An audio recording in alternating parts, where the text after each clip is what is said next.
हरियाणार पूर्वतन मुख्यमंत्री ओम प्रकाश चौतालांकर देहांत आसंत जानिबा यार सर्वशेष खबर विषय रे।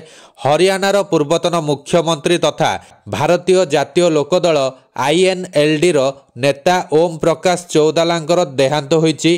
तांकर 89 वर्ष बयस रे हृदघात हस्पिटाल रे चिकित्सित अवस्था रे देहांत होइतिबा सूचना रही।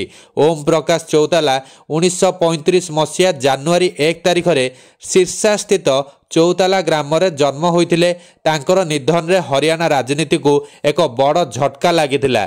सूचना मुताबक से हृदघात रे पीड़ित होई चिकित्सित अवस्था रे राति 12टा पर तांकर मृत्यु होइथिला। ओम प्रकाश 4 थर मुख्यमंत्री भावे भार संभाली थिले।